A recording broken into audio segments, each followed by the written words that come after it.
Entra, escuta, digere. Aqui na Louva a Deusa nós entramos com os pés descalços e o coração aberto. Eu sou a Sofia Menegon e juntas vamos fazer essa travessia pelo que não nos foi permitido saber. Prepare as suas asas, levante as antenas e bora alçar esse voo.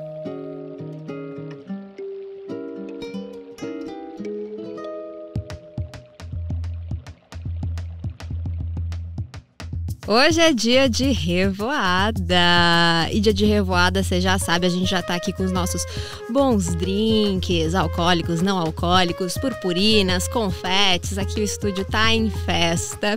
A gente vai falar hoje de um papo sério, mas não é porque é sério que não pode ser delicioso. Então, vamos falar sobre pressão estética e os desafios de amar o nosso próprio corpo nesse mundo que sempre exige que a gente seja aquilo que não é. Então, vamos juntas? E para bater esse papo com a gente, duas mulheres que são uma potência, duas mulheres fodas mesmo. Aqui, a cantora, compositora, artista há mais de 10 anos, que faz revolução por onde passa, que tem a voz mais linda que eu já ouvi na minha vida. Sou muito, muito, muito fã, que já esteve também com a gente na festa de lançamento dessa temporada. Ekena, tô muito feliz de te receber. Eu também, finalmente rolou. Obrigada pelo convite, tô muito feliz e já quero chorar, né? Vai falando. Adoro que a gente se conecta no choro, que eu choro também a beça, gente. Só que mais chora sou eu. Maravilhosa, feliz Obrigada. Demais. E para compor aqui a nossa roda maravilhosa, essa mulher que eu também sou muito fã há bastante tempo. Ela é escritora, criadora de conteúdo, fundadora do Instituto Poli Oliveira, que diz umas boas verdades que precisam ser ditas e expõe o algoritmo preconceituoso das redes sociais, que é inteira e é uma simpatia só. Poli Oliveira, seja muito bem-vinda. Obrigada, eu não poderia vir um dia diferente. Estou aqui conhecendo também a Ekena, que é uma mulher maravilhosa. Muito obrigada, Sophie. Vai ser Na verdade, a gente já começou a conversar. Essa é a grande verdade. O podcast era para ter começado a ser gravado quando a gente entrou por aquela porta. Verdade. Já começamos. A Sophie até falou que a gente já estava desperdiçando pauta. Já falou demais. Já. Ai, tô feliz demais. Esse papo realmente vai ser bom, porque já tá bom, gente. Já tá bom aqui há um tempão que a gente já tá conversando. Então, vamos já mergulhar no nosso assunto de hoje, que é a pressão estética. E é uma coisa que toda mulher tem alguma história para contar, né? Independente de qualquer coisa, tem sempre um lugar que aperta, mesmo que a gente esteja dentro daquilo que é chamado de um padrão, né, de beleza. É óbvio, dadas as devidas proporções, as dimensões, toda mulher já se sentiu inadequada, insatisfeita com alguma coisa no seu corpo, né? E demora pra gente entender que o nosso corpo não é o problema, né? Que, enfim, existe todo um sistema, algo maior, que faz com que a gente passe a achar que o nosso corpo é o problema, mas na verdade não é aí que mora o problema. Ekena, eu venho te acompanhando nas redes, né? E os processos diversos, né? Você fala disso, fala de corpo também.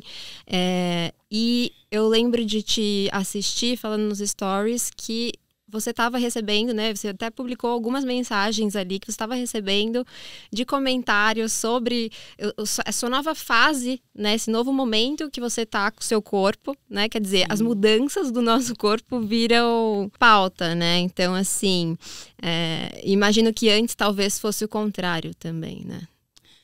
É muito doido. Eu vim pensando nisso no caminho, porque ontem eu estava conversando com uma amiga que a gente estava falando justamente sobre isso, o quanto as portas se abriram de fato quando eu mudei, quando eu emagreci, falando a palavra, né, quando eu me tornei uma pessoa magra, e o como também eu comecei a receber um ódio que eu também não recebia antes.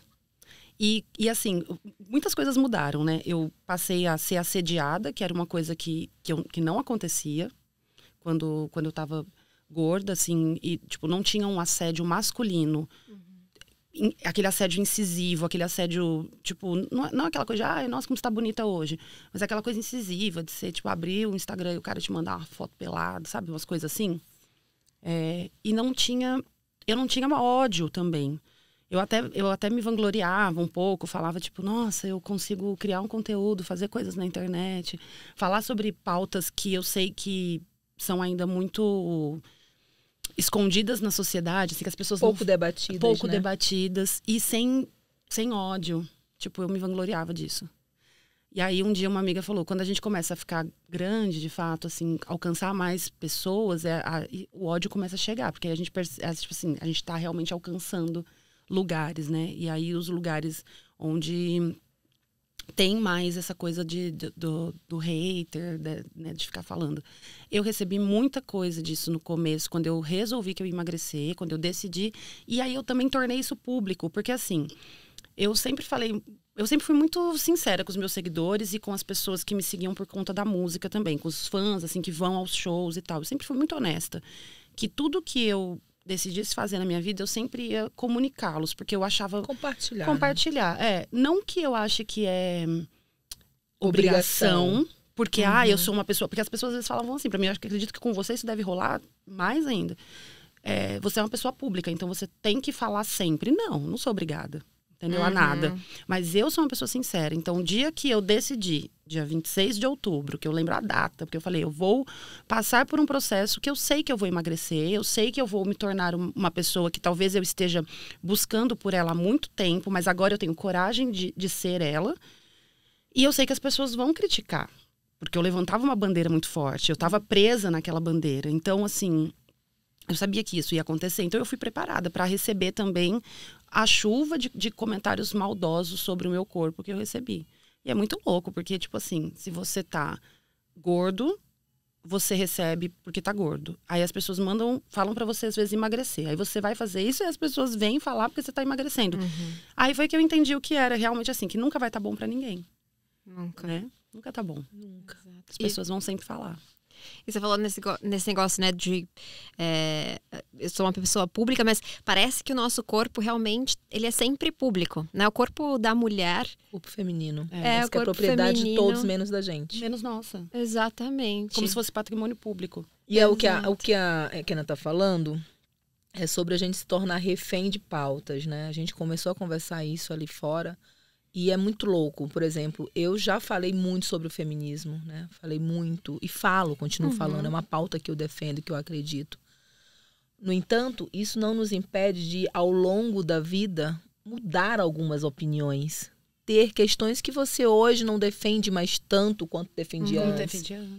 E quando a gente fala de corpo também, as pessoas acham, se eu digo, como ela falou, eu estava feliz gorda e estou feliz agora magra.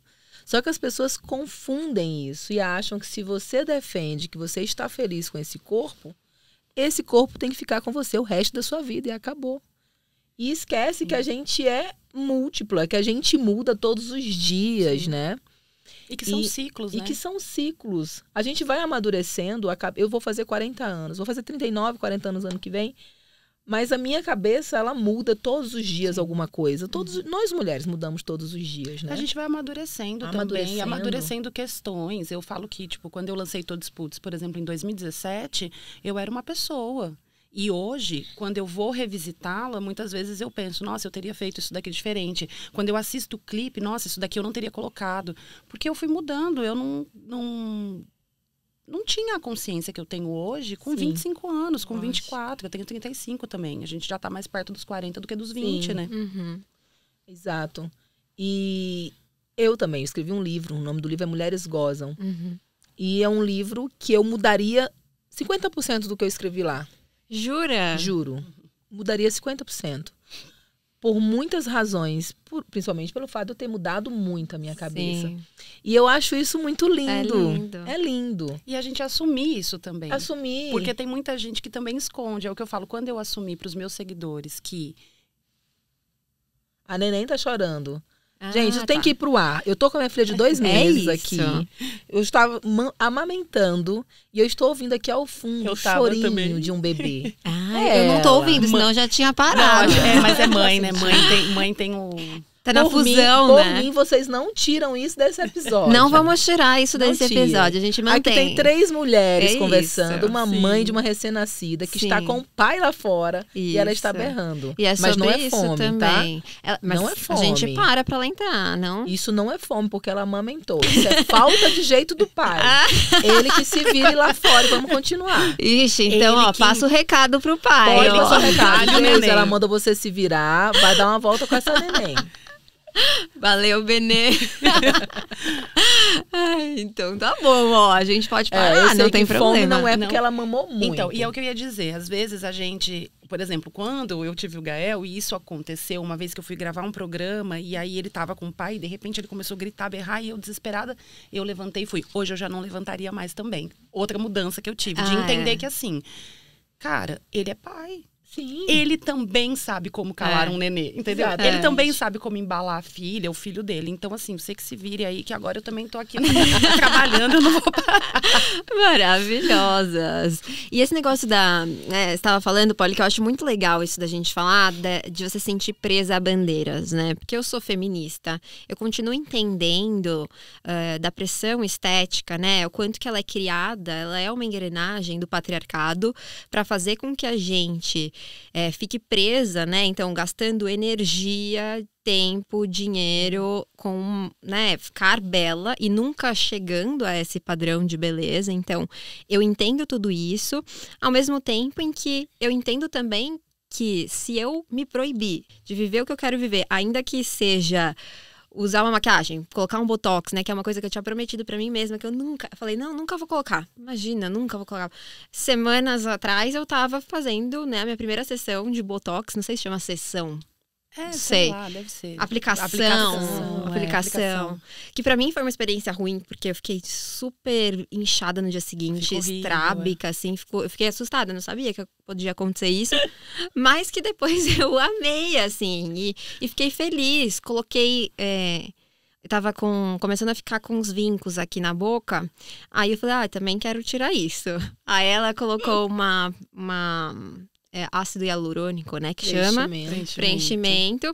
E, assim, eu não amei muito, mas depois eu percebi que fez um efeito legal. Então, eu me sentia com medo até esse momento de falar que eu fiz isso, porque lá atrás eu prometi que não faria. Mas é isso, a gente muda, né? E essa questão de ser refém, né? A gente se torna refém demais, isso é terrível.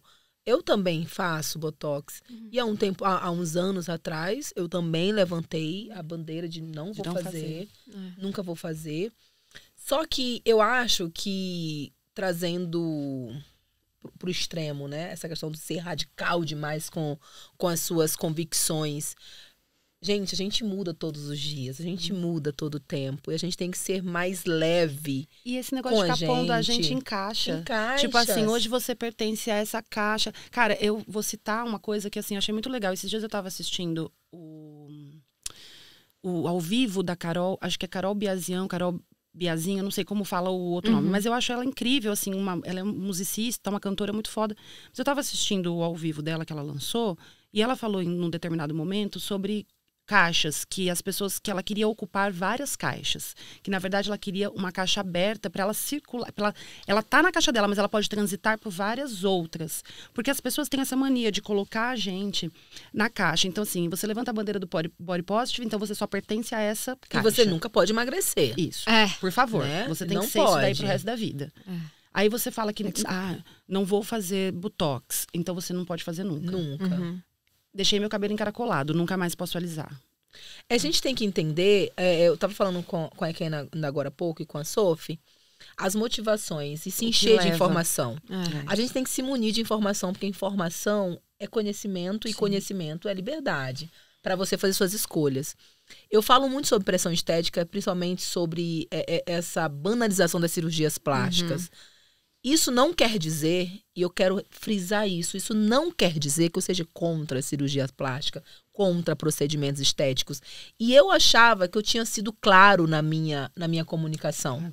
Mas a gente nunca é claro na comunicação. A gente tem que desenhar e bater o martelo ali várias vezes. Porque quando você sabe da onde está vindo a sua insatisfação, quando você sabe a motivação, Quando você começa a ter conhecimento de verdade, aí você tem poder de escolha. Sem conhecimento, não é você que está escolhendo, é alguém que está escolhendo por você. Sim. Vou dar um exemplo que eu sempre falo. Eu era muito insatisfeita com os meus seios. Amamentei 2 filhos. Minha filha mais nova tem 2 meses, estou amamentando o 3º filho. Obviamente que eu não tenho um peitinho durinho, né? Agora, quando o peito tá bem cheio, eu tô bem siliconada com o peito cheio de leite, né? Mas quando a neném seca, a realidade volta. E quando ela parar de amamentar, vai voltar, né? A gravidade é que tá acontecendo. E aí eu sempre falava pra mim, antes de trabalhar com a internet, antes de tudo, eu falava assim, um dia eu vou pôr silicone. Um dia eu vou fazer uma cirurgia e não quero esse peito. Sou casada há 15 anos. E não deixava, nos meus 5 primeiros anos de casamento, eu só transava de sutiã ou de camisa. O meu marido não podia tocar nos meus seios, porque a textura me incomodava, que era muito mole. O bico do meu seio é gigante. O meu também. E a auréola desse tamanho. A auréola gigante. Auréola grande, o bico, e aí eu também não... Agora, principalmente, minha auréola tá bem escura, porque eu tô amamentando, tem ainda os hormônios da gravidez e tudo. Sim. Eu falava, nossa, não vou deixar. Só vai ver o meu seio, tocar o meu seio quando eu fizer a cirurgia plástica. Um belo dia, nesse mundo de transições, de mudanças, de autoconhecimento, de conhecimento, eu falei, vou parar com isso. E deixei meu marido tocar no meu seio, beijar o meu seio, chupar o meu seio. Eu fui ao orgasmo. Foi bom, na primeira vez que você se permitiu. Foi maravilhoso. E eu descobri que o meu seio era a zona de maior prazer do meu corpo. O meu também é, por isso que eu morro de medo de operar. E aí eu vi relatos de várias mulheres que colocam silicone que perdem a sensibilidade. Sim. E aí um dia, com todo o conhecimento que eu tinha, a partir daquele momento, eu botei na mesa e falei, o que vale mais pra mim? O meu prazer ou a estética? O prazer ganhou.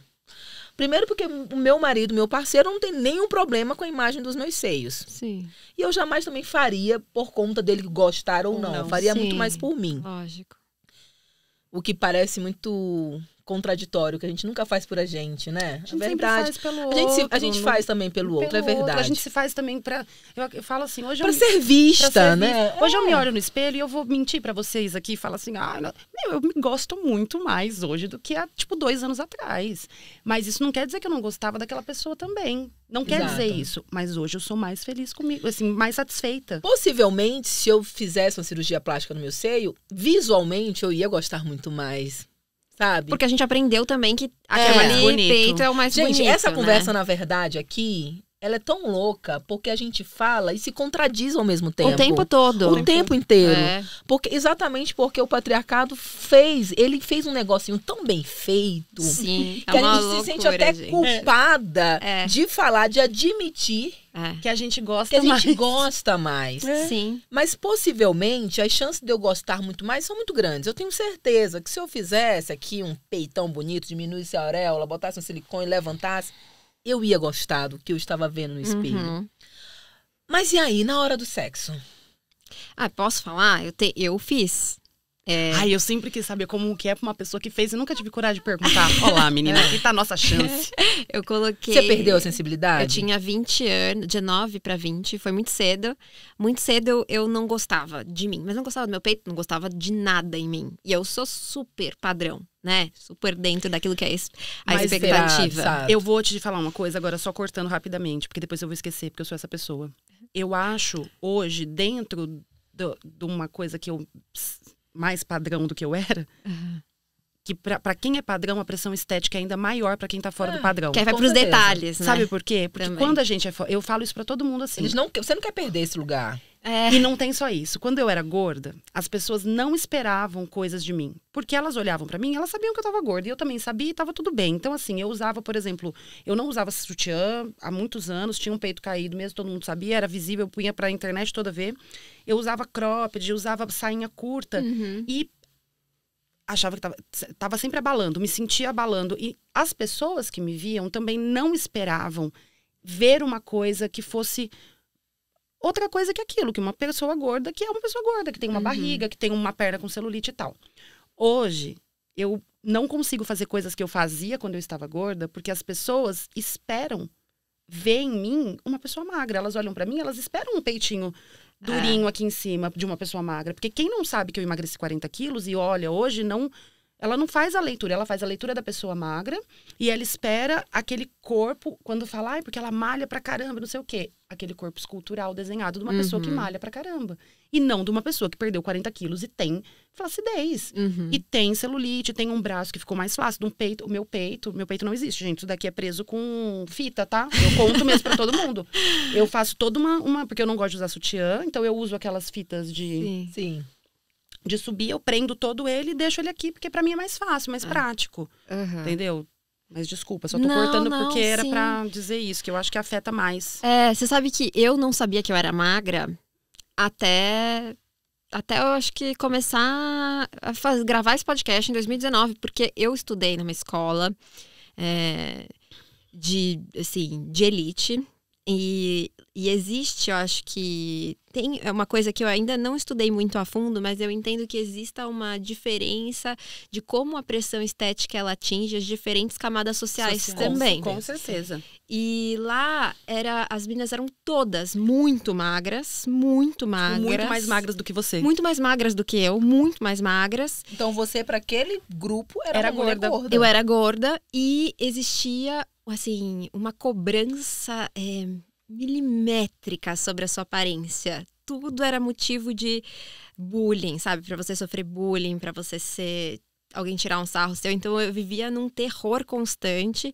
Então, pra me amar, foi uma grande dificuldade. Então, quando eu cheguei nos 19 anos, eu tava decididíssima que eu ia colocar silicone. Meus pais deixaram, eles pagaram, né? Não tinha dinheiro pra pagar o silicone naquela época.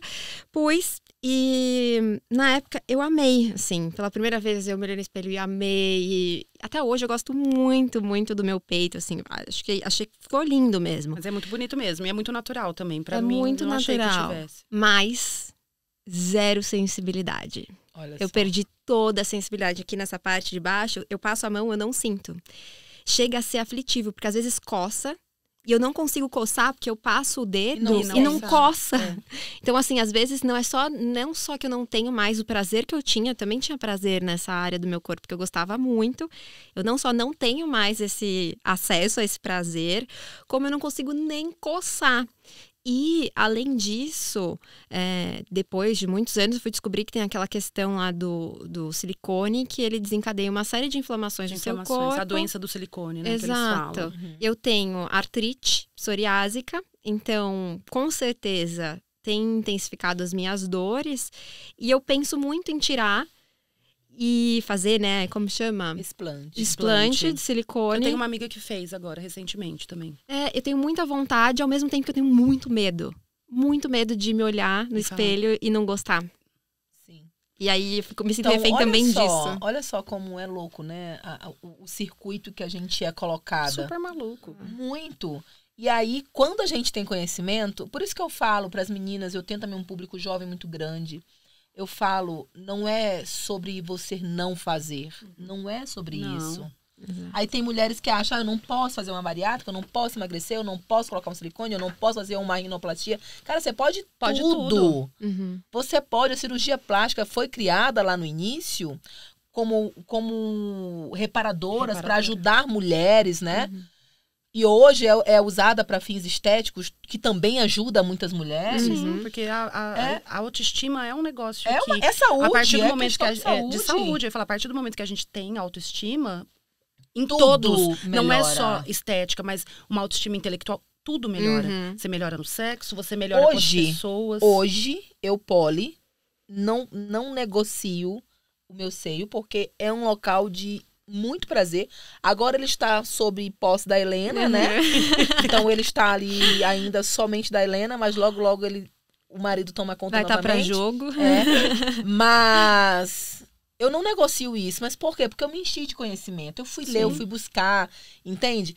Hoje, a Poli, eu me sinto uma mulher gostosa depois que eu leio um livro, depois que eu tenho conhecimento. Sim. A minha autoestima intelectual, se ela estiver abalada, eu não conseguiria nem estar aqui. Não conseguiria ir para lugar nenhum. Mais e do que a física. E é incrível. O que eu vou falar é de forma literal. quando eu consigo desabrochar sobre um assunto, quando eu me vejo debatendo algumas coisas com pessoas que possivelmente, intelectualmente, seriam superior a mim, mas eu estou ali de tete a tete conversando, cara... Aí eu me sinto o máximo também. Eu me sinto tão gostosa. De Isso. verdade. Eu tô falando gostosa no sentido físico mesmo. Mas é porque ser gostosa, pra mim, é uma coisa que não é sobre um corpo em si. Nunca foi. Ser gostosa, pra mim, é um... Cara, é como você comer um chocolate e falar, puta, que coisa gostosa. Mas, mas tu acredita que quando assim, eu tô conversando com alguém, que eu sinto que a pessoa tá vidrada no assunto que eu estou falando, a sensação que eu tenho é que assim, cara, ele tá querendo me comer agora, porque eu tô tão gostosa. Eu também. Eu tô falando quando eu tô cantando, quando eu canto. Você sente de poder. Eu falava pra todo mundo, assim, eu falava, gente, eu posso ser gorda, cabelo curto, isso, aquilo, mas na hora que eu abro a boca, eu sei o que eu causo nas pessoas. Eu sei que as pessoas ficam, tipo, e é a mesma coisa de um orgasmo. Então, naquele momento, eu sinto... O conhecimento te traz um poder. Eu acho que isso é empoderamento feminino. Quando eu falo assim, cara, eu sou uma mulher empoderada, eu tô querendo dizer, eu sou inteligente. E não é sobre todas as pautas e todos os assuntos. Porque assunto que eu não sei, que eu não tenho desenvoltura pra falar, que eu não domino, eu prefiro não falar, porque eu vou me achar feia. Eu vou me achar esquisita, sabe? Eu prefiro só escutar. Às vezes, quando eu não sei sobre alguma coisa, eu prefiro escutar. Escutar também é poder, né? Também é poder. E aí, eu amo, assim, eu já fiz alguns debates com médicos, né? Eu sempre falo assim, as pessoas falam, pô, você é formada em quê? Eu falo, cara, eu tenho meu ensino médio e sou formada na vida. Serve. Isso pra mim serve muito. Você tem uma formação melhor do que essa. Serve muito. Serve mais às vezes do que uma faculdade mal empregada. E antes eu achava que pra eu ser escutada, pra que as pessoas me ouvissem, pra que as pessoas gostassem de mim, pra que as pessoas validassem o que eu estava dizendo, eu precisaria ter um respaldo de um diploma acadêmico. Sim. Eu precisaria ter um diploma, qualquer diploma. Sim. Mas eu precisaria para que as pessoas me olhassem e falassem, nossa, ela é formada. Só que com o tempo eu comecei a perceber que conhecimento não é isso. Eu já debati com médicos na internet que o cara, assim, chucro. Que não sabe nada, muitas vezes. Sabia absolutamente nada. Quando eu fui ter um parto, né? Imagina, um parto normal que eu queria muito há 9 anos atrás, numa cidade do interior. Não tinha, por mais que tinha gota de leite em Araraquara, que hoje, nossa, hoje eu teria facilmente um filho lá. Na época, não dava. Eu tinha plano de saúde e dentro do plano era assim, entrou a cesárea, não tinha médico.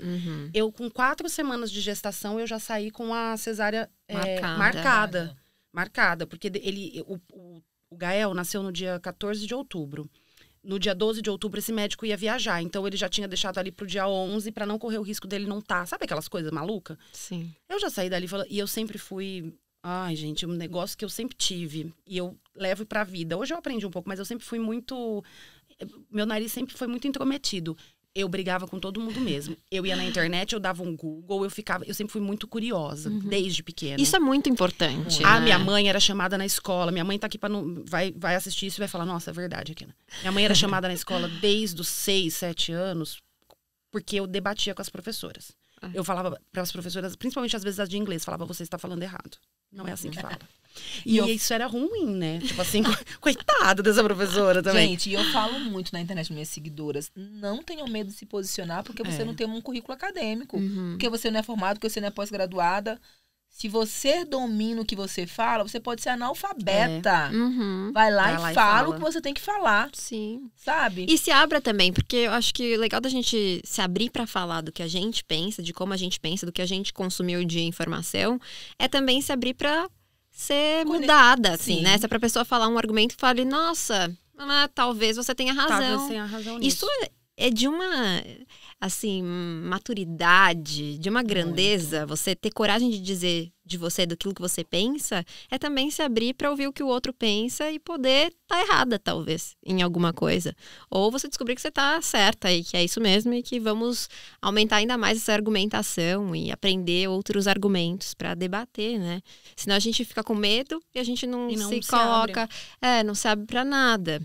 Mas pensando aqui, voltando para a questão da pressão estética, eu fico pensando também quanto que ela não é usada. A gente está aqui falando das nossas dores, das nossas vulnerabilidades, da onde pega pra gente.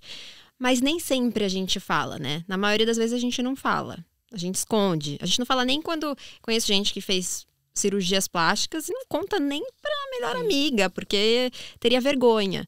Eu fico pensando quanto isso não alimenta também a rivalidade entre as mulheres, né? E não é vergonha de falar que fez a cirurgia plástica. Na verdade, a gente vê muito isso dentro do meio das pessoas que fazem bariátricas, eu ia falar por exemplo. do nosso meio também. A gente não quer admitir que a gente não conseguiu sozinha. Que a gente não conseguiu. Porque assim, o que o patriarcado fala? Levanta 5 horas da manhã e vai e faz. E vai correr. Isso é uma coisa que acontece muito Fecha com as pessoas. A boca. Que as pessoas falam pra mim, assim, do tipo... às vezes vinha o discurso do tipo, quem quer consegue, né? E aí, eu tenho dentro de casa, né, um pai que é obeso e que tá passando por, vários problemas de saúde. Eu tenho uma avó que é obesa também, vários problemas de saúde. A família do meu pai sempre foi, né, tem mais obesidade. A família da minha mãe menos, mais magros, altos, assim. Meus pais, a gente é mais atarracadinho. E aí, as pessoas falavam muito disso. Quem quer consegue, quem quer consegue. E aí me usavam de exemplo, tipo assim, olha lá. A Ekena conseguiu, entendeu? A Ekena acorda às 5 horas da manhã e vai e faz. Eu falei, gente, a minha realidade hoje permite que eu faça isso. Porque se eu fosse uma mulher que, vamos pensar aqui, de CLT, que batesse carteira, um filho pequeno, que nem várias pessoas que tinham acabado de... Você mesmo, né? Uma filha com 2 meses e falar, eu vou acordar às 5 da manhã pra ir fazer... Mano, você é louca. A minha realidade me permitiu... Se você tivesse depressiva, né? Tem gente que não consegue sair da cama. Eu fui porque eu estava num caos de depressão muito grande, de tipo assim, eu estou acabada, eu vou me matar. E aí, eu tive uns gatilhos e eu fui num psicólogo e aí, fazia muito tempo que a gente se conhecia e tal, ele falou, Ekena, por que você não volta a correr? Mas aí entra uma coisa que é assim, eu sempre gostei de esporte, então já tem um primeiro momento aqui do que a Ekena sempre gostou, eu sempre pratiquei, eu dos 6 anos até os 18, assim, a época de colégio principalmente, eu nadava, eu joguei handball na Fundesporte muito tempo. Eu fiz muitas coisas, eu nadei muito tempo, competi fiz algumas provas e tal de velocista na época. Então, assim, eu já tinha um prazer naquilo. Eu gostava do esporte. Uma história, né? Existe uma história. Depois, a Ekena, que eu também estudei sempre em escola particular lá na minha cidade. Então, privilégios, né? Esses privilégios que a gente tem que entender que a gente tem. E aí, dentro dessa minha escola, as pessoas eram muito magras também. E eu era uma menina que sempre fui muito mais alta do que o normal. E pesava, tipo assim, 68 quilos. Mas as minhas amigas pesavam 50. Então, para aquele tipo de... Elas tinham 50 e eu tinha 70, eu era considerada gorda. Então, eu sempre cresci sendo considerada gorda. Eu parei de praticar esporte porque os professores, os próprios treinadores falavam, você não tem biotipo para tal coisa. Tipo, aí começa... E aí, já excluir isso, né? E aí começa a querer te colocar onde você tem um biotipo. Por exemplo, você não tem biotipo para correr. Eu gostava de correr, mas eu não tinha biotipo de correr. Aí vai nadar, porque o seu biotipo para nadar, tal coisa é bom. Sei lá, ou para jogar handball, você é boa em tal coisa. E aí, essa coisa de ficar tentando me mudar de lugar, eu acabei, tipo assim, eu não gosto mais do esporte. Eu vou cantar só. Porque eu já cantava também. Então, já vinha os dois juntos. E aí, eu fui para esse processo. Quando eu decidi voltar pro esporte aí na pandemia, a gente tem que entender que tinha aquele recorte eu podia, porque eu tava com tempo livre, ocioso ali. Eu usei ele pra me cuidar, tipo assim, fisicamente e tal. Eu tive um monte de gente que me ajudou, que de fato... tipo assim, dispôs, porque eu não tinha grana para pagar. Então, as pessoas se dispuseram ali do conhecimento deles para vir me ajudar. Então, tipo, o Falsarella, o Bruno, que foi meu primeiro treinador, o Carlão, enfim, várias pessoas que entraram, o pessoal da Viva, da Max Gym, enfim. Muita gente veio comigo. A Bruna, que é minha nutricionista até hoje, que que eu já cheguei lá falando pra ela, pelo amor de Deus, você não me corta nada, porque não me corta minha Nutella, porque eu amo Nutella, eu sou viciada em Nutella. E ela enfiou Nutella no meu cardápio pra eu conseguir, tipo... fazer todas as adaptações. Mas eu tive pessoas que fizeram pra mim junto, que estavam junto comigo. Tinha uma equipe inteira. Eu não... mas quem quer consegue. Eu nunca falei isso pras pessoas. Não. Por quê? Porque eu entendo que não é assim. E antes de eu entrar nisso, eu já cogitava fazer uma bariátrica, porque eu falava assim, eu não vou conseguir sozinha, eu preciso, porque eu também não quero mais ficar gorda. E quando eu falei isso abertamente, porque aí a gente vai entrar também num outro lugar. E que a gente que trabalha com a internet e já levantou bandeiras, eu conheço muita gente que passa eu falei isso esses dias, que tá passando por esse processo também de emagrecer, de querer emagrecer, que engordou muito na pandemia, mas agora quer voltar a ficar magra. Gente que às vezes foi gorda a vida inteira, mas agora quer emagrecer também e tá voltando pro exercício também por qualidade de vida. O massacre na internet é tanto que essas pessoas, ao invés delas chegarem e falarem, não, mas eu quero, e eu tenho conhecimento suficiente para saber o porquê que eu quero, elas escondem. Elas têm medo. Elas têm medo, e aí elas fingem que não estão passando por aquilo. Ou quando as pessoas descobrem, falam assim, mas você emagreceu. Aí a pessoa fala, mas é porque eu tô doente. Quando as pessoas falam pra mim, você tá emagrecendo, eu falava, sim, estou, porque eu estou fazendo dieta e exercício físico para isso. Existem casos e casos, né? Lógico. Existem pessoas que emagrecem porque, de fato... Estão doentes. O que a gente precisa aqui é salientar que emagrecimento... Aliás, gente, qualquer coisa. A gente não tem que estar opinando no corpo de ninguém. Primeiro lugar, né? Primeira coisa, eu não posso elogiar Kena porque ela emagreceu. Nossa, você tá tão muito emagreceu. Isso é ridículo. Isso não existe. Isso é ultrapassado.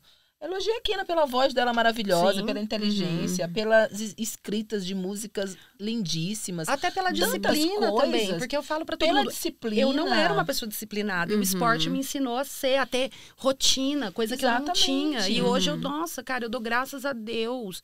Eu não me vejo sem mais. E essa questão do quem quer consegue, gente, isso é um discurso tão elitista, tão nojento. Hoje, eu vim de uma raiz muito pobre, né? A minha origem é uma origem muito pobre. Hoje é completamente diferente. Hoje eu tenho oportunidades e lugares e pessoas que estão, Polly, você quer? Eu te dou. Então, assim, quem trabalha com a internet, você chega em um determinado momento da sua vida ali, que as coisas se tornam muito mais fáceis. Se eu quisesse hoje colocar um silicone, tem um médico que quer agitar meu peito. De graça. E aí, não é quem quer consegue. Não. Entende? Não é assim. As coisas não funcionam desse jeito. Até porque tudo é muito caro também. Tudo é muito caro. Você fazer dieta, por mais... As pessoas falavam assim, porque come o básico que funciona. Bicho, a gente tem vontade de comer coisas que... Gente. É que nem pro veganismo, gente. A gente tem que... Eu sempre estendo pra isso, porque... As pessoas às vezes falam pra mim, mas é fácil ser vegano. Falo, olha, vamos lá. Quem tá muito afim de ser mesmo, quem se abre pra isso, tem que entender que fácil não é. Que existem... Vai ter um monte de coisa. Assim como não é fácil, a gente se desconstrói diariamente de racismo, de machismo. Não é fácil. A gente foi ensinado desde pequena a uma alimentação completamente errada. Carne, gente, Coca-Cola. Gente, a minha mãe me dava Coca-Cola na mamadeira. A gente não tem educação alimentar. Nenhuma. Nas escolas não tem educação alimentar. Sim. Aí, veja como tudo é uma construção muito louca, porque desde a infância nos ensinam a comer errado. Desde a infância. Aí você engorda, né? Aí você chega em determinado momento que você perde a sua saúde. E aqui eu tô tomando cuidado, porque tem uns vídeos de internet que vão falar, nossa, ela tá relacionando o gordo com doença? Não. De forma eu estou relacionando que a gente se alimenta mal e fica doente, obviamente, fica doente por isso. E independente se você é gordo ou não, porque eu conheço pessoas magras, que são doentes, que a gente chama magra de ruindade, né? Muitas vezes as pessoas falam isso, mas por quê? Porque come muito mal, mas é magro por biotipo. Mas tá com a saúde... A gente sabe que a obesidade, ela precisa sim... Gente, eu já fui cancelada por isso e vou ser cancelada mais uma vez. Eu tenho um marido obeso. Eu vou ser cancelada junto, porque eu vou falar junto com você. Eu tenho um marido obeso que já operou dos 2 joelhos por conta da obesidade. Sim, sobrepeso, ele sobrecarrega tudo, sobrecarrega, né? o corpo. Sim, o corpo. Meu marido tá com pré-diabetes, tá? E ele tá lutando para emagrecer. E, cara, ele tá lutando não é fácil. muito, não é fácil. E também, só abrindo um parênteses, que existem pessoas que são gordas e estão super bem de saúde, muito assim. saudável. Porque você tem músculo. Bom, nas Olimpíadas a gente vê um monte de atleta que é gordo, então, né? Mas tem aí esportes específicos. Eu vou entrar nesse lugar, que é assim, ó. Quando a gente fala sobre ser gordo, a gente tem que pensar aqui. O gordo que não é... O problema é o sedentarismo e a má alimentação. Exatamente. Não é ser não gordo. Não é como que aparenta, isso, né? É assim, a pessoa que... Por exemplo, eu era uma pessoa gorda de 110 quilos, quando agora, né, no começo, que tinha 42% de gordura, de percentual de gordura, mas tinha um percentual alto de massa magra, também por ter treinado muito, mas meu percentual de gordura estava muito alto. Hoje eu tenho 19%, subiu muito a massa magra, então eu tenho muita massa magra no corpo, isso pesa na balança também. Eu peso 70 quilos, 75 quilos às vezes. O grande parênteses que eu faço é, A pessoa que ela é obesa e ela é sedentária e come mal, ela vai ter problema de saúde lá na frente. Se for uma pessoa magra, sedentária, que come mal, vai ter problema. Eu tenho na minha casa um pai obeso, sedentário, que come mal e que trabalha o dia inteiro em pé, num torno. Meu pai é torneiro mecânico. O dia inteiro em pé. Meu pai tá com um problema no pé que a gente faz uns 7 meses que a gente tá tentando descobrir. E aí meu pai é diabético, tem triglicérides, colesterol. Não tem plano de saúde. Aí a gente tem que ficar lutando, gastando aqui, gastando lá, pra tentar descobrir o que ele tem no pé que ninguém sabe. Agora acho que pode ser uma neuropatia por conta da diabetes e tudo mais. Mas assim, meu pai meu pai tem 53, 54 anos. Meu pai é novo, jovem. Até os 40... Todos os exames dele sempre eram muito bons. Não tinha nada. Sempre massa. De repente, o negócio faz assim, ó. E sabe o que a gente tem que ver também? Que é eu vou tentar formular aqui a frase com muito cuidado. Meu marido, ele se encaixa... Ele estava fazendo academia, bebê nasceu... E eu não abro mão da companhia dele, porque eu tenho muitas coisas para fazer. A gente abriu mão de babá neste momento, porque ela tá muito pequenininha e a gente quer nós mesmos cuidar. Então ele falou, eu vou abrir mão da academia e vou ficar cuidando da minha filha enquanto você trabalha. Tanto que ele tá aqui comigo. E por isso ele parou a academia, voltou a engordar novamente. Ele já tinha perdido 7 quilos já, voltou a engordar. E a gente também tem que entender... que ser saudável não é somente exames clínicos. O meu marido, ele vai jogar bola uma vez na semana com os irmãos. Ele corre por 10 minutos, ele precisa parar. Porque tá com falta de ar. E ele tá muito ruim ali. O que é? Quando eu cheguei a pesar quase 100 quilos antes de ter a bebê, e eu olhava assim, eu queria engravidar, né? E eu falava assim, cara, eu quero correr com a minha filha. Como que eu vou fazer isso? E eu sou muito sedentária. Eu quero andar de bicicleta com a Helena. Gente, eu vou fazer 40 anos, eu tenho uma filha de 2 meses. Eu quero chegar aos 60 e não parecer vó da minha filha.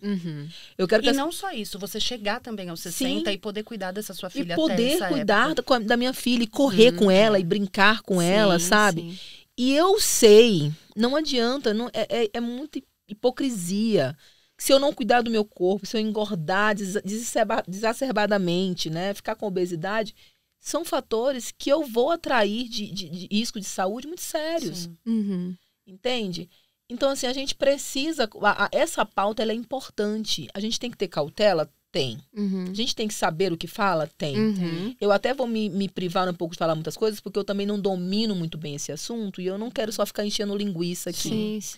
Mas é uma pauta que precisa ser debatida, porque a gente precisa falar... A Ekena, eu acho que tem muito mais respaldo para falar sobre isso, por ela ter sido uma mulher gorda, ter emagrecido de maneira saudável, né? Sim, eu falo isso pra todo mundo. E às vezes as pessoas falam no off, assim, chega e fala, mas conta pra mim, você não tomou nenhum remedinho, nada. Cara, não. E eu não deixei de comer pão e arroz branco e Nutella. Porque eu gosto. Mas aí você foi lá e malhou o dobro. Não. Tudo bem. Aconteceu? Aconteceu. Mas por quê? Eu vou te explicar. Eu sinto prazer em correr, em andar de bicicleta, em nadar, em fazer musculação. Agora, nesse momento que os shows estão voltando, eu até prometi posts para os meus seguidores para falar disso. Eu não estou conseguindo treinar mais... Farsarela, desculpa. Eu não estou mais conseguindo treinar 3 vezes no dia, como eu fazia antes. Você treinava muito. Você estava treinando muito. Mas por quê? Porque eu queria fazer um Ironman, gente. Ninguém faz um Ironman treinando uma vez no dia. Seu ritmo é de atleta. Era mesmo. Só isso. Eu tinha... Que nem quando eu comecei E ela gostava, né, gente? Gostava. Isso é muito importante. Cara, eu não gosto. Tá me fazendo falta. Eu fico... Juro por Deus, eu fico... Tipo, tem uns dias que eu fico chateada. Eu fui andar uma semana de bicicleta, meu cu começou a doer. Amiga, eu tenho um problema no cóccix por conta da bicicleta gigantesca. Minha bunda ali, a entrada da periquita começou a doer. Eu falei, isso aqui não é pra mim. Aí o pessoal da internet falava, Poli, vai passar, com o tempo passa. Não é que passa, mas aí eu vou te falar 2 coisas agora, pra você entender o que acontece. Não é que com o tempo passa. Primeiro, tem que usar a roupa a roupa certa. Por que conhecimento é bom, tá vendo? Porque sem a roupa certa não vai, pra tudo, vai te assar, vai doer, vai machucar. Segundo, tem que fazer bike fit. A bicicleta, quando a gente compra, o que é o bike fit? O bike fit é te colocarem na posição que você fica bem na bike. Se você compra uma bicicleta menor do que o tamanho que você tem, vai te dar problema. Se você compra maior do que o seu tamanho, vai te dar problema. Se você não... Por exemplo, a minha bicicleta é uma bicicleta de contrarrelógio. É aquela TT que você vai deitado. Que foi a que eu caí, até me machuquei. Ela é muito rápida e ela é uma bicicleta instável. Se eu não ficar na posição exata... Além dela cair, ela me machuca muito. Aí você percebe como não é todas as pessoas que têm acesso a isso? Lógico que não. A uma boa bicicleta. Gente, eu vou lá e vou comprar a bicicleta mais barata. A minha bicicleta, tipo, sei lá, meu pai outro dia falou, você vem de comprar um carro. Gente, não estamos fugindo da pauta, tá? Isso tem tudo a ver com tudo pressão estética. Tem, gente, tem. Porque a gente tá sempre buscando, né, emagrecer Sim, por estética. de por estética. Eu passei por um primeiro emagrecimento por estética, depois que o Gael nasceu. Eu emagreci quase 60 quilos na época, mas porque o meu filho ficou doente, muito doente, quase morreu. Eu não abri mão da amamentação. E aí, pra eu amamentar ele, eu tive que fazer uma dieta maluca pra eu não passar no leite, as coisas, porque ele era muito alérgico. Tinha muitas alergias. E eu passei por uma privação por 3 anos e meio, que assim, a gente comia praticamente arroz, batata, frango... alface, cenoura e, tipo, mais nada que isso, porque ele reagia. Então, assim, eu tive que voltar a comer carne. Na época, eu era vegetariana, mas eu tive que voltar a comer carne, porque ele tinha ovo, soja, leite, queijo. Ele tinha alergia a tudo. Então, a única coisa que sobrava era frango e carne de rã. Carne de rã eu não ia comer. Ele tinha carne vermelha, alergia também. Demorou, tipo, muito tempo. Meu filho foi... Aí vem alguém e elogia. Nossa, as pessoas me elogiavam muito. Né? Só que na época eu não percebia. Eu tinha 25, 26 anos. Eu fui uma mulher gorda a vida inteira. Que um dia fiquei muito magra, louca, bitolada na academia. Nessa época, porque aí eu fui malhar muito. Fiquei anoréxica praticamente. E as pessoas elogiavam. E eu ficava... saber, né? Eu nem entendia o que estava acontecendo. E eu ficava assim... Nossa, ai meu Deus, como eu sou linda, magra. E por dentro eu tava, tipo, péssima. Um casamento, tipo, que tava, nossa, assim, né, indo pro lixo. O meu filho super doente. Eu cheia, toda endividada. Meu trabalho não ia pra frente. Na época eu participei de uma banda, que aí a banda estourou e eu fui tirada da banda, a banda foi. E aí tudo isso na minha cabeça virou um caos muito grande. 2016, quando eu escrevi Todos Putos. 2017, quando eu lancei, foi quando eu comecei a caminhar pro meu lugar. Né? Eu falei, não, tá, é isso daqui que eu quero fazer, então eu vou por aqui. E aí eu comecei a engordar muito. Por quê? Porque eu saí do interior, vim pra São Paulo, parei de treinar, meu filho já não mamava mais, eu vim pra São Paulo morar, eu vim com R$500 no bolso e eu pagava R$1.200 de aluguel. Nossa. Imagina, eu não apesar de eu ter tido... A minha mãe sempre... Minha mãe é professora pública, meu pai é professora pública da escola, assim, de criança. Meu pai, hoje aposentado, meu pai é torneiro mecânico. A gente nunca teve grana pra caramba. O que eu tive foi... Eles abriram mão da vida deles pra dar estudo. Então, era uma coisa que eles falavam, não, escola particular vai ter... Era uma coisa da cabeça do meu pai e da minha mãe. Mas eles sempre me apoiaram muito na música. Mas, tipo, demais. De fazer empréstimo pra conseguir lançar disco. De, tipo assim, sempre. Quando eu falei, vou pra São Paulo, minha mãe ficou com meu filho, cara, que tinha 3 anos. Eu não consegui trazer ele. E eu falei pra ele, em 6 meses eu venho buscar. Dito e feito, 6 meses... Assim, eu voltava sempre pra ver. Mas em 6 meses ele veio morar comigo em São Paulo. As coisas começaram a dar certo. Mas eu engordei muito. Na época que eu tava aqui, assim, mais no auge, fazendo show, eu pesava 115 quilos. Tipo assim, era o meu peso ali, 110, 115. Eu não fazia exercício. Mas foi um processo também. Foi a época que talvez eu mais tive que me entender e me amar. Eu tive que passar por todo esse processo de uma magreza muito por doença. Aí entender que aquilo também não estava bom, não era saudável. E aí eu abri mão, me libertei. Só que aí eu fiquei extremamente compulsiva por comida. Então eu comia, gente, tipo assim, feijão no freezer. Nossa. Se eu tinha congelado, tirava e tipo assim, cheguei a comer. Porque quando você tá mal, assim, né? Às vezes quando você tá mal também, eu recorro muito à comida. Sim, nos momentos em que eu tô mal. Porque a serotonina, né? É o lugar que me dá felicidade. Endorfina, te dá felicidade. As minhas lembranças de alegria, de felicidade eram em família comendo. A minha família sempre teve... Porque assim, meus pais conquistaram Conquistaram, eu acho uma palavra péssima, né? Tiveram a sorte, porque vamos combinar que no mundo capitalista não é sorte, não é necessariamente outra coisa. Né, de ter uma condição financeira muito bacana, assim, mas meus avós não. Então, desde pequenininha, minha avó é daquelas que você comeu uma colher só, ela vai coloca mais, tem que comer mais, porque isso, né, faltou comida. Então, para eles era importante que a gente comesse bastante, desse valor para aquilo que estava ali. Mas, enfim, até me perdi para onde que eu estava indo. Mas é isso, acho que a alegria da comida, sim. A gente tem boas lembranças, memórias afetiva, exatamente. Com comer, né? Então demorou, eu tive que passar por um processo de autoconhecimento muito grande também, para entender que, não, peraí, eu quero emagrecer porque eu quero.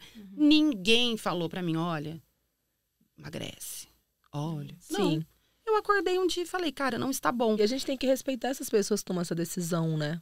E não falar nada também, porque é isso também. Acho que uma coisa que a gente não falou de independente da sua visão sobre o que é saudável, o que não é saudável, o que você deseja pra você ou você não deseja pra você, não te dá o direito de dizer nada sobre a vida do outro. O corpo do outro. Se você pede pra não falar do seu, por que você vai a ponto do coleguinha? Que ninguém paga as minhas contas, mas né? Essa música me lembra muito isso, porque era isso. Mas essa música, ela nasceu muito por conta disso. Porque era um momento que eu tava lá, 2018...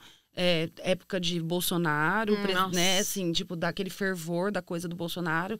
E eu, tava pronta realmente para gritar mais alto o que fosse preciso. Ninguém paga as minhas contas. Eu continuo pagando. Durante a pandemia, os 2 anos de pandemia aí que a gente teve, que eu fiquei sem trabalhar, porque eu fiquei sem trabalhar, gente. Eu tinha uma publi a cada 10 anos, olha lá, a cada 10, 15 meses, que tinha que durar. Sim. Eterno, eu não fiz show, a minha rentabilidade maior vem de show, o meu Spotify me dá R$700 por mês. O que a gente faz com R$700 por mês? Nada. Eu fiquei sem show, fiquei no limbo, cansada, depressiva, me entristeci com a música, falei que nunca mais ia cantar, que não ia fazer mais, porque, nossa, doía, gente, doía. Eu me apeguei no esporte, eu fui fazer outra coisa. Fui trabalhar com outra coisa, fui correr, e a corrida pra mim foi um lugar, de acolhimento. Porque quando eu lembro, eu falava pra todo mundo, quando eu corria, eu me imaginava entrando no palco de novo. Então, parecia que eu tava correndo pra aquele momento, assim, ó. Ficava naquele looping, mas eu me apeguei naquilo. E, cara, ninguém pagou minhas contas nesse momento também. Então, as pessoas não tinham o direito de vir me criticar, de vir falar. Mas você sempre falou que não ia fazer botox, que não ia isso. Cara, eu sou mergulhada em procedimento estético mesmo. Minha boca é preenchimento. E vai ter mais, porque já belíssima. Tá pequena. Belíssima, por sinal. Não, eu falo pra todo mundo, eu não tenho problema em assumir as coisas que eu faço. Sim. Entendeu? Porque tem uma consciência por trás disso, né? E eu fiquei me perguntando aqui, Polly, se você tem um posicionamento muito claro pra mim. É muito nítido sobre o que você diz, as pautas que você defende e que você tá ali dizendo também dessa possibilidade de a gente ser quem a gente quiser ser, né? E ser a gente e estar confortável na nossa pele, se a gente não tiver também de falar sobre, mas eu fico pensando se isso você sentiu em algum momento que isso te fez perder oportunidades ou te limitou de alguma maneira. Porque esse meio, né, quanto mais parece que você tá, né, nos holofotes, quanto mais seguidores, tá com quase 800 mil seguidores, mais existe uma pressão para que você esteja num padrão X ou Y, para que você seja assim ou assado, para que você também tenha essas oportunidades, enfim. Você sentiu isso em algum momento? Vou parafrasear a Ekena, que falou ainda agora há pouco, que quando ela emagreceu, algumas portas se abriram, né? Existe um jogo. Você joga ou não joga. Para você trabalhar na internet, ter sucesso, existe uma receita. Existe. Sabe receita de bolo? Sim. Se você não seguir, o bolo vai ficar solado. Existe uma receita na internet. Algumas pessoas jogam ela muito bem. E fazem bolos deliciosos. Existem pessoas que não querem. Fazem bolos solados. Quando eu fiz o experimento, eu descobri que se a gente não fizer um bolo bem feito, ninguém vai querer comprar esse bolo. Não cresce, né? Não cresce. Simples assim. E eu digo isso com muita angústia, com muito pesar. Porque a Polly sem maquiagem, a Polly sem cirurgia plástica, a Polly sem absolutamente nada que me compõe dentro da internet, porque hoje eu tô tentando usar a internet ao meu favor, jogando um jogo de maneira transparente, mas jogando um jogo. Sim. É muito massa também essa Polly sem todos esses artifícios. Só que não é interessante para o meio que eu escolhi trabalhar. Hoje eu tenho esse entendimento. Quando vazou há pouco tempo aí um quadro de metas, um quadro de rotina da Boca Rosa, aonde dizia 8 horas da manhã, dou bom dia, 8h30, mostro a foto do meu filho. Tudo muito cronometrado. Houve pessoas que disseram, ela não é de verdade, nossa, é tudo muito escrito, existe um script. E houve pessoas que disseram, nossa, que mulher organizada.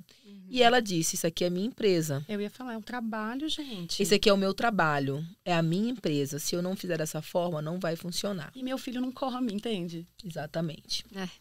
E hoje eu percebo que se eu não cuidar da minha imagem, por mais que eu não goste disso, eu não vou ganhar dinheiro com isso. Sim. Não vou. E volto a falar, digo isso com muito pesar, muito angustiada mesmo, sabe? É cruel, não, é horrível. Péssimo, é horrível. É horrível. É horrível. Assim, eu gosto muito da imagem que eu tenho hoje, tá? Mesmo. Eu falo que eu sempre fui uma Barbie e sempre quis ser. Mas eu me escondia também porque eu tinha medo de ser muito Barbie, muito Sandy, muito aquela coisa doce e as pessoas me macetarem. Então, eu criei também um personagem muito forte. E hoje eu consigo dosar esse personagem também, sabe? Ser um equilíbrio. Eu gosto muito do que eu sou hoje. Mas eu falo com muito pesar também, que assim, o meu cabelo loiro me abre mais porta. Sim. E a gente está falando sobre uma estrutura racista, né? A gente está dentro dessa sociedade. Hoje eu tenho uma ONG que ajuda milhares de mulheres em todo o Brasil. E aí eu penso, eu vou ficar dando murro em ponta de faca? Ou eu vou trabalhar, cara, e ser muito conhecida para me poder ter dinheiro para ajudar essa galera? Para cada vez abrir mais para cada vez eu conseguir pegar outros. Mais mulheres e trazer assim, cara, vem para cá. Porque assim, se eu não estiver lá em cima, eu não consigo trazer gente que se parece comigo. Quanto mais eu luto contra o algoritmo, mais rápido sobe pessoas que não se parecem em absolutamente nada comigo. E que às vezes, tipo assim, né... Estão fazendo um trabalho, às vezes, de merda ali, que só tá te fudendo. E aí eu penso, cara, eu posso jogar esse jogo de maneira transparente, sem ferir o que eu acredito. Eu posso seguir algumas dicas à risca dessa fórmula, desse bolo. E quando eu estiver lá em cima, eu consigo trazer mais polis. Mulheres que têm histórias parecidas com a minha, mulheres que passaram por relacionamentos abusivos, eu posso ajudar, porque a minha visibilidade hoje, eu consigo impulsionar muita gente. Mas, se eu não jogar esse jogo, eu vou ficar lá embaixo, choramingando, enfim. E outras pessoas vão estar jogando e vão estar fazendo. Então, que bom que a gente tem você e outras iguais a você, iguais a mim, enfim, que estão jogando e crescendo e puxando outras. Sim. Ao invés de, tipo, socar as outras pra baixo. E vocês acham que em algum momento esse jogo vira? Olha, eu sou uma mulher muito otimista, mas eu acho que não. Não, também. Eu adorei. Eu sou uma mulher muito otimista. Tava esperando ela falar com certeza. Eu sou uma mulher muito otimista. Só que a gente não precisa... Eu acredito que o jogo ele não precisa virar para que a gente ganhe ele. Sim. A gente pode ganhar algumas partidas. Mas eu não tô satisfeita com algumas partidas. Eu também não. Eu também... Quero a gente ganhar tá esperando outubro. Vamos começar por aí, né? Sophie, por favor. Eu também não estou satisfeita. Recentemente eu vi um filho do puto, um filho de um filho do puto. Um filho de um puto, Filho de um puto falando. Você já viu alguma feminista distribuir cestas básicas? Você já viu alguma feminista ajudando mulheres? Aí nos stories seguintes ele estava vendendo um curso chamado Fator Fêmea. Nossa. Aí... Tenho até medo de saber o que é. Aí eu olhei aquilo e falei, cara, eu não quero esse tipo de homem ganhando dinheiro na internet. Esses caras têm que falir. Sim. E eu sinto muito que tem mulheres que defendem ele, porque existem muitas mulheres que defendem, sabe? A gente tá nascida e criada nisso, né? E são mulheres sem conhecimento. Uhum. São mulheres fragilizadas, porque ele não vende um curso desse pra uma Ekena da vida, pra uma Polly, pra uma Sofia, não vende. Não. Ele vai vender pra mulher fragilizada, pra mulher que se sente uma merda, pra mulher que acha que precisa se enquadrar em alguma Que são muitas, vamos combinar, muitas. né? Talvez seja a maioria mesmo. A gente estava falando disso lá no começo não, quando a Polly saiu para amamentar, do que o seu pai falou, né? Que eu achei muito legal isso, porque isso que você está falando de chegar cada vez mais longe e subir mais e crescer mais e jogar esse jogo da internet para chegar num lugar onde isso acontece na música também. Eu tenho consciência que a imagem da Ekena de 2017 não vende. Ela não é atrativa. Entendeu? E aí a gente fica se perguntando, Ekena, vamos lutar junto, a gente tá conseguindo. Não vai, Sophie. E aí eu sofria, porque aí eu via um monte de gente avançando e fazendo um trabalho de merda, às vezes, e não puxando outras mulheres lá embaixo, não ajudando. Aí sabe o que a gente faz agora? Cara, é uma casca que eles querem. É uma casca. Mas eu vou chegar lá.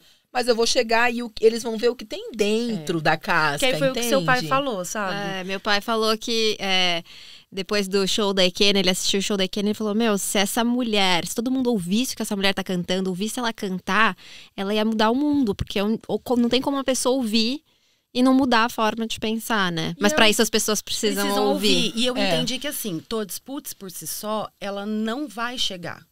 Eu queria tanto. Eu gostaria muito, mas é o hino para todas que ouvimos. Mas né? ela não chega.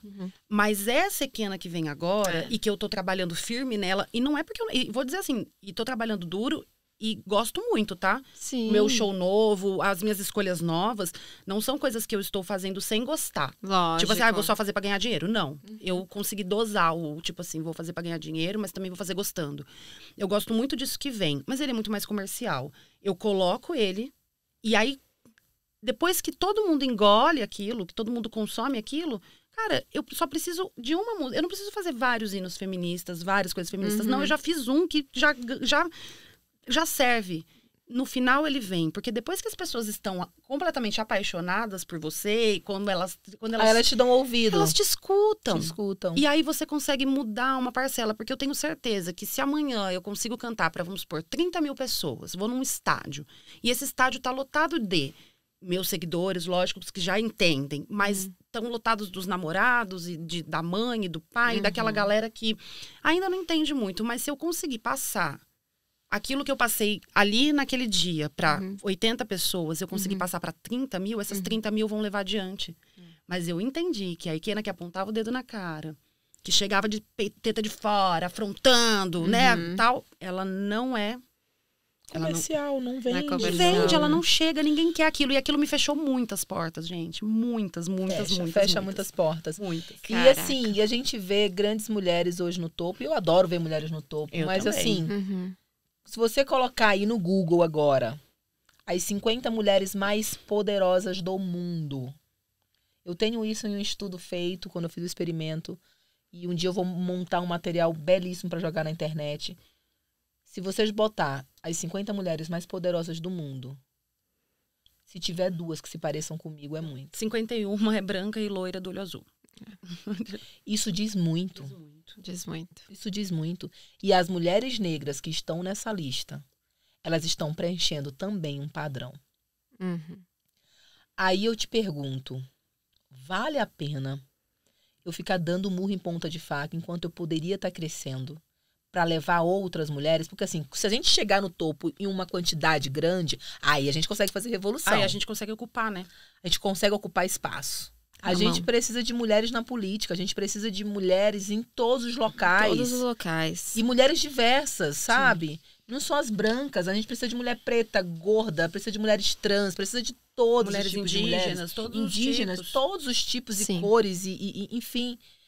Porque só a gente sente as nossas dores. Os homens que estão lá não vão fazer política pra gente. Mulher branca não consegue fazer política para mulher preta. Não. Mulher rica não entende dor de mulher pobre. Não. Entende? Ou a gente se conscientiza disso. Então, respondendo literalmente a sua pergunta, eu tenho aprendido a usar a ferramenta ao meu favor. Com um único objetivo. E falo isso, ou antes eu falava isso com culpa. Nossa, eu acho que eu quero dinheiro. Não, eu quero dinheiro, eu quero muito dinheiro. Eu quero ficar muito famosa, by Virgínia, e eu quero ficar muito famosa. Muito famosa, muito rica, porque, eu assim, também. Eu sei o que eu vou fazer com esse poder, entende? Hoje eu sei o que eu vou fazer com esse poder. O que me indigna na atual situação da internet é que tem muita gente com poder que não usa a porra do poder para ajudar outras mulheres. Digo isso porque eu tô com uma ONG que já ajudou muitas mulheres e só eu fico gritando ali na internet nos meus stories. Tenho muitos seguidores famosos que poderiam fazer que podiam compartilhar. Não, amiga, as pessoas me escutavam amigos meus, tá, famosos, com aí 700, 800, 1.000 seguidores, 1 milhão.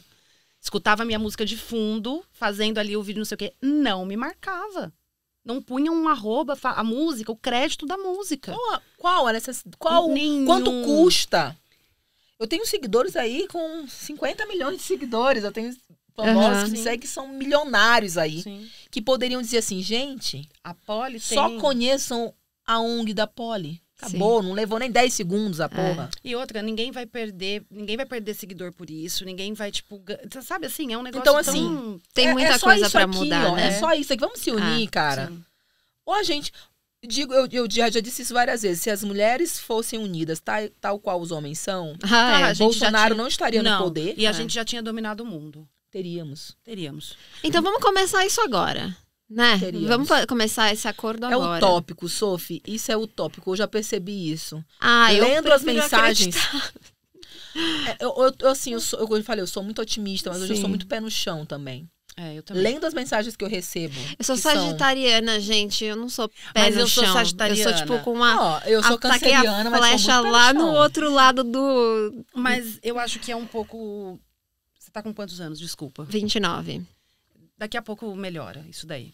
Não, mas eu acho que eu tô melhor e eu quero acreditar que a gente tá sendo... Não, mas é sério, eu já mudei muito com relação a isso. Eu concordo com tudo que vocês trouxeram, assim. Eu acho que até foi importante pra me ouvir, porque eu sou muito idealista, porque é natural... Não é só do meu signo, nem da minha idade só. Não, é natural do meu ser. Eu sou a pessoa idealista, assim, que com 14 anos eu tinha certeza que eu ia mudar o mundo. E continuo achando, acho que é por isso que eu tenho essa podcast, por isso que vocês estão aqui, porque eu acho que vocês são mulheres que mudam o mundo, e né? É muito importante, a Sophia, que é uma mulher branca, completamente dentro do padrão, que veio de uma classe média alta, pelo que eu entendi. E você está dando oportunidade para uma mulher de raiz, pobre, com... Acho que se você me chamou, porque você me conhece um pouquinho da minha história. Imagina se os grandes podcasters que tem aí de mulheres... Abrissem, né? Não tô dizendo pra abrir pra mim, não tô aqui choramingando, mas, cara, tem tantas influenciadoras pretas com conteúdos belíssimos. E que a gente não vê em lugares algum. E que a gente não vê nesses podcasts, não chamam. Não chamam. Nem quando festa, nem nada. Tipo, pra sei lá. E quando chamam, chamam pra falar de racismo. O preto não fala só de racismo, minha gente. E é como se fosse só isso. Tipo, o gordo só vai pra falar de gordofobia. O preto só vai pra falar de racismo. Não. Sabe? Não, gente. Essas mulheres têm vivências. Elas podem falar de milhares de coisas, entende? Então abram as portas pra pessoas diferentes. Porque assim, a gente precisa dar visibilidade pra essa galera. A gente tem tanto. E essa rivalidade feminina...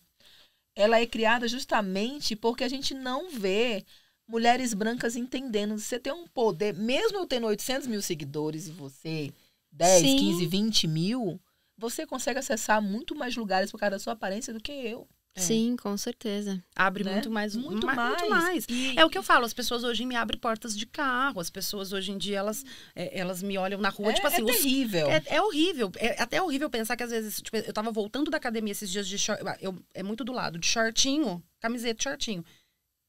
4 carros mexeram. De tipo assim, fio-fio, de gostosa, de buzinar. Tipo assim, é horrível pensar isso.